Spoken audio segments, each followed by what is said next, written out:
آپ صلی اللہ علیہ وسلم دنیا سے پردہ فرما چکے ہیں, آپ پر موت واقع ہوئی ہے. قرآن میں صاف ہے انک میت و انہم میتون, اے نبی آپ نے بھی مرنا ہے اور انہوں نے بھی مرنا ہے. آپ صلی اللہ علیہ وسلم پر موت واقع ہوئی ہے, روح جسم سے الگ ہوئی ہے, اور پھر آپ صلی اللہ علیہ وسلم کو وہی احکام ہوئے جو میت کے ہوتے ہیں. آپ کو غسل دیا گیا, جنازہ نہیں پڑھا گیا آپ کا, اس لیے کہ اس کی علماء نے مختلف لاجک بیان کی ہے جنازہ کیوں نہیں ہوا. میرا ایک ذوق ہے, میرا خیال ہے کہ شاید اس لیے نہیں ہوا کہ جنازہ کیا ہوتا ہے دعائے مغفرت کے لیے, اور پیغمبر کے لیے مغفرت کی دعا نہیں ہوتی. کبھی آپ نے دیکھا ہے اللہ نبی کی مغفرت فرمانا؟ اس میں ایک توہین کا عنصر ہے, کہ گویا نبی سے معاذ اللہ گناہ ہوئے ہیں جو مغفرت. نبی پر درود ہوتا ہے, درود صلات کہتے ہیں رحمت کا بھی اوپر. دیکھو نبی کے لیے رحمت کی دعا بھی نہیں ہوتی اے اللہ نبی پر رحم فرما, نہ ایسے نہیں کہا جاتا. رحم میں یہ ہوتا ہے جیسے قابل رحم ہو بیچارہ, ہے نا, جیسے ترس آ رہا ہو نا, اس کی حالت خستہ. نبی پر صلات ہوتا ہے, صلات رحمت سے اوپر کی چیز ہے. تو اللہ کے نبی تو بہت اچھی حالت میں ہیں, اس لیے ہم کہتے ہیں اللہ نبی پر صلات بھیج, یعنی اور اچھی حالت میں کر دے آپ کو. تو یہ نبی کے تعظیم میں ہے. تو اس لیے آپ صلی اللہ علیہ وسلم کے دنیا سے جانے کے بعد آپ پر درود و سلام پڑھا گیا ہے. صحابہ کے مختلف جو ہے نا جتھوں کی شکل میں آتے تھے اور درود پڑھ کے واپس نکل جاتے تھے. باقی غسل دیا گیا, کفن دیا گیا آپ صلی اللہ علیہ وسلم کو, اور آپ صلی اللہ علیہ وسلم کو دفن کیا گیا. آپ کی ازواج نے باقاعدہ عدت گزاری ہے. میت کی عدت ہوتی ہے نا بھائی, عدت میت کی ہوتی ہے نا, اور عدت گزارنے میں جو باقاعدہ پراپر عدت ہوتی ہے وہ آپ کی ازواج نے اسی پراپر طریقے سے عدت گزاری ہے. تو پھر آپ صلی اللہ علیہ وسلم کی وراثت کا مسئلہ کھڑا ہوا. اگر آپ پر موت واقعی نہ ہوئی ہوتی تو وراثت کے مسائل کھڑے ہوتے. جب وراثت کے مسئلہ کھڑا ہوا, اہل بیت نے وراثت مانگی, تو حضرت ابو بکر نے حدیث سنائی کہ نبی صلی اللہ علیہ وسلم سے ہم نے سنا ہے نحن معشر الانبیاء لا نورث درہما ولا دینارا, ہم پیغمبر درہم اور دینار کا وارث نہیں بناتے, جو نبی چھوڑ کر جائے سب بیت المال کا ہے. انبیاء کی وراثت تقسیم نہیں ہوتی. اگر یہ ہوتا نا کہ موت واقعی نہ ہوئی ہوتی تو نبی حضرت ابو بکر کیا فرماتے, بھائی وہ تو انتقال ہی نہیں ہوا ان کا, یہ کہتے نا. تو بتایا کہ بھائی انبیاء کی وراثت تقسیم نہیں ہوتی. پھر جب صحابہ کرام بہت زیادہ پریشان ہوئے, اور کہ بھئی حضرت عمر نے کہا من کانا من یقول, جو یہ کہے گا کہ نبی صلی اللہ علیہ وسلم کا انتقال ہو گیا, آپ پر موت واقع ہوگی, میں اس کی گردن اڑا دوں گا. کیونکہ محبت تھی نا بہت زیادہ. انسان کو جس سے شدید محبت ہوتی ہے اس کی موت سننے کے لیے تیار نہیں ہوتا. بھئی یہ کیسے ہو سکتا ہے؟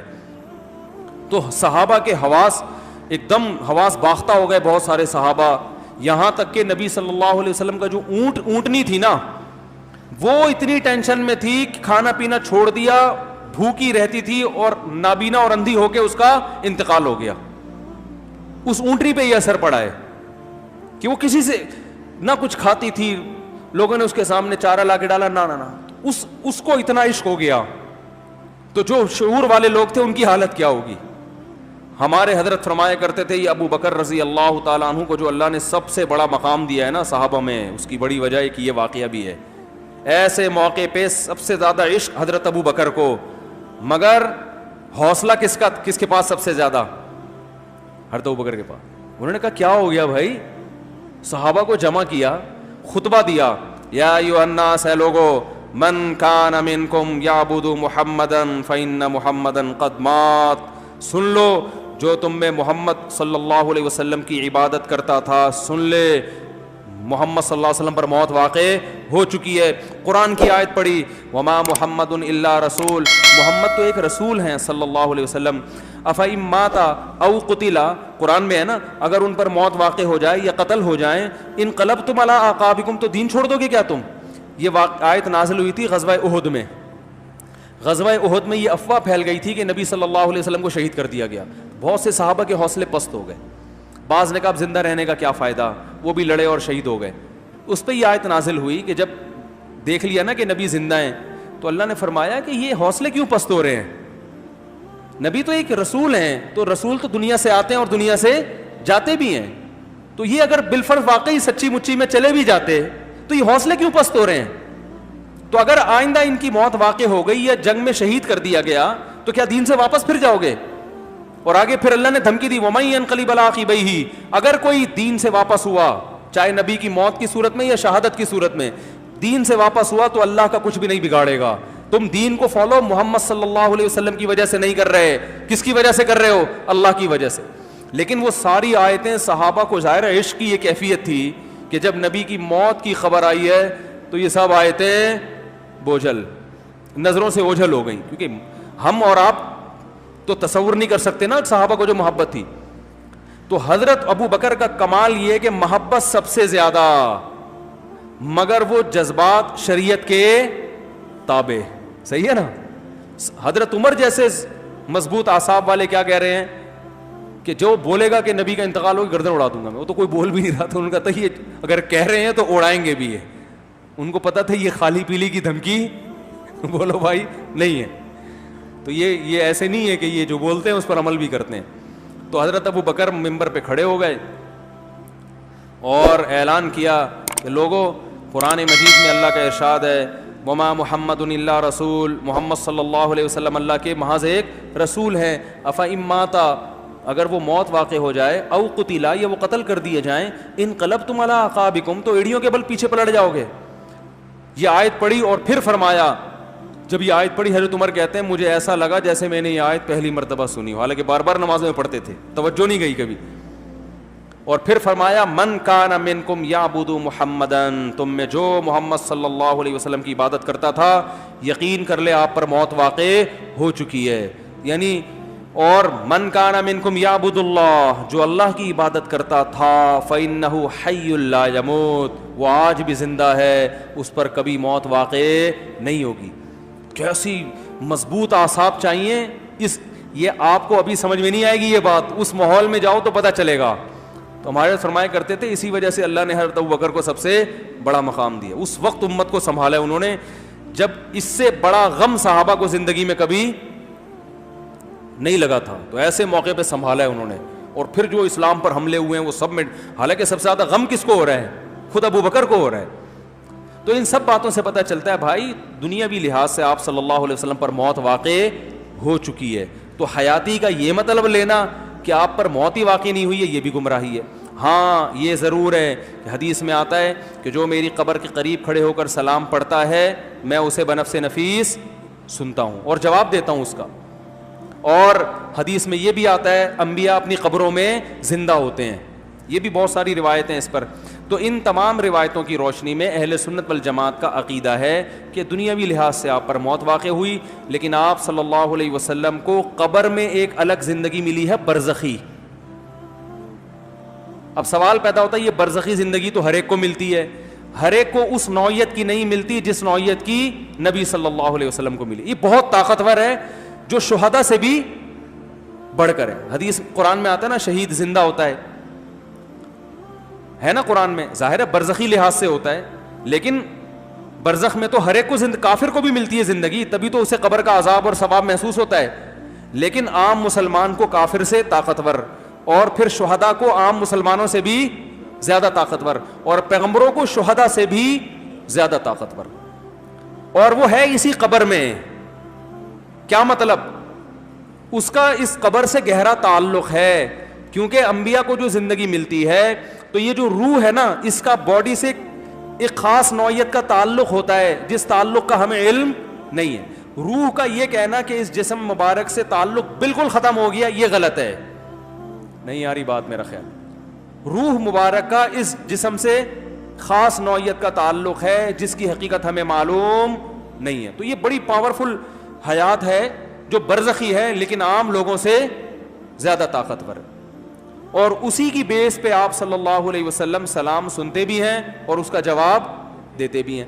اب آگے چلو, اب مسئلہ کہاں گڑبڑ شروع ہوتا ہے. یہاں تک تو سبھی مانتے ہیں, جو مماتی ہیں نا, میں ان علماء کے پاس بھی گیا ہوں, وہ بھی مانتے ہیں کہ نبی صلی اللہ علیہ وسلم کو برزخی حیات ملی ہے اور وہ شہداء کی حیات سے بڑھ کر ہے. یہاں تک وہ بھی مانتے ہیں.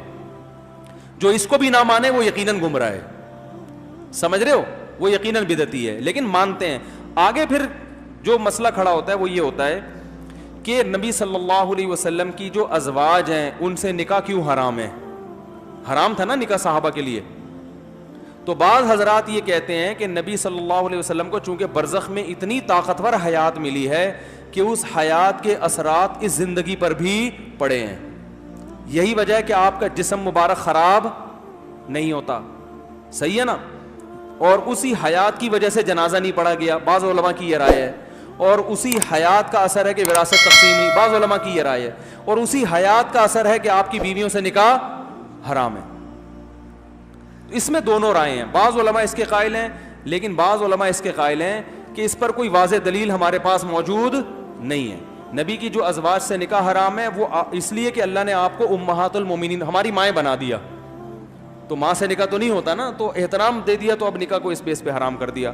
تو اس میں علماء کی دونوں رائے ہیں اور دونوں ٹھیک ہیں, کسی ایک رائے کو بھی آپ فالو کر سکتے. میری اپنا رجحان اس طرف ہے کہ بھائی جو وراثت تقسیم نہیں ہوئی اس کا اس حیات سے تعلق نہیں ہے, کیونکہ پھر غسل بھی نہ ہوتا, ٹھیک ہے نا, اور پھر عدت کیوں گزاری امہات المومنین نے. جو وراثت تقسیم نہیں وہ اس لیے کہ پیغمبروں کی وراثتیں تقسیم نہیں ہوتی.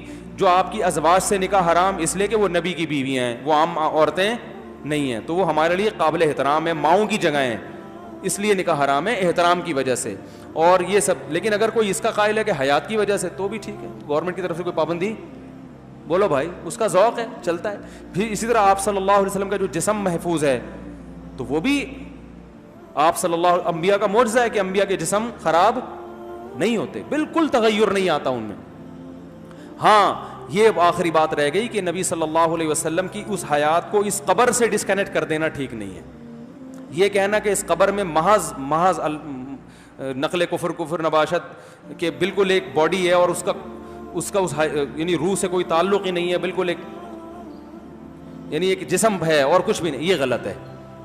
ہم جو جاتے ہیں نا نبی صلی اللہ علیہ وسلم کی قبر پہ سلام پیش کرتے ہیں, تو صرف اس لیے تھوڑی کہ باڈی ہے وہاں, ہم یہ سوچ کے کہ نبی صلی اللہ علیہ وسلم یہاں موجود ہیں. اب یہ کہتے ہیں کہ ایک ایسی عجیب سی بات ہے کہ یہاں بھی ہیں اور علیین میں بھی ہیں, ٹھیک ہے نا, یہ خواب کی بات ہے. دیکھو خواب میں انسان کا جسم بستر پہ ہوتا ہے اور اس روح کا اس بستر سے تعلق بھی ہوتا ہے کہ نہیں ہوتا, لیکن وہ ایک الگ دنیا میں بھی ہوتا ہے. تو آپ صلی اللہ علیہ وسلم جنت کی نعمتوں میں بھی ہیں, اللہ کا قرب بھی ہے آپ کو, کیونکہ وہ برزخ میں ہیں, اور آپ کا اس قبر سے تعلق بھی ہے. جیسے سوتا ہوا آدمی جو ہے نا, اس کا بستر پہ بھی لیٹا ہوا ہوتا ہے نا, بستر سے تعلق ہوتا ہے, ختم نہیں ہوتا, لیکن وہ برزخ میں عالم خواب میں کہیں اور بھی ہوتا ہے. تو ایک ہی شخص ایک وقت میں دو جگہ ہو سکتا ہے, الگ الگ عالم میں, ایک ہی عالم میں دو جگہ. ارے بولتے کیوں نہیں ہو, اس دنیا کے عالم میں اس بستر پہ بھی ہو, انڈا موڑ پہ بھی ہو, ایسا نہیں ہو سکتا. لیکن ایسا ممکن ہے کہ اس دنیا کی لحاظ سے اس بستر پہ ہو اور عالم ارواح میں انڈا موڑ پہ ہو, عالم خواب میں کہاں ہو, انڈا موڑ پہ. تو ہمارے نبی صلی اللہ علیہ وسلم جو ہیں اس قبر میں بھی ہیں, دنیاوی لحاظ سے تو آپ اس قبر اطہر میں ہیں, اور روح کا جسم سے تعلق ہے. برزخی حیات میں آپ صلی اللہ علیہ وسلم کو اللہ تعالیٰ نے جہاں بھی رکھنا ہے, جو اللہ نے آپ کو نعمتیں دی ہیں ان سے لطف اندوز ہوتے ہیں. اور جو قبر پہ, اچھا بعض لوگ یہ اشکال کرتے ہیں قبر پہ تو کروڑوں لوگ سلام پڑھتے ہیں, تو کیا سب کو سن رہے ہیں اور پھر سب کا جواب دے رہے ہیں؟ تو یہ تو پریکٹیکلی ممکن او بھائی کیا ہو گیا ہے نہیں. تو بات یہ ہے کہ ہم جو یہاں سلام پڑھتے ہیں تو وہ سلام عالم برزخ میں پہنچایا جاتا ہے, عالم برزخ میں سنتے ہیں. برزخ میں یہ سب ممکن ہے, دنیاوی لحاظ سے یہ ممکن نہیں ہے. تو برزخ میں ہو رہا ہے یہ سب کچھ. جب سلام پڑھا جاتا ہے تو عالم برزخ میں نبی صلی اللہ علیہ وسلم کو وہ سلام سنایا جاتا ہے, پھر عالم برزخ میں آپ صلی اللہ علیہ وسلم اس کا جواب دیتے ہیں. تو وہ اس میں وہ ممکن ہے عالم برزخ میں. وہاں ٹائم کے اکائیاں وہ نہیں ہیں جو یہاں ٹائم کی اکائیاں ہیں. تو علامہ بن حجر رحمہ اللہ نے یہی لکھا ہے کہ یہ برزخ کی چیز ہے جس کو دنیا پر قیاس نہیں کیا جا سکتا. ہوا و حرص والا دل بدل دے, میرا غفلت میں ڈوبا دل بدل دے.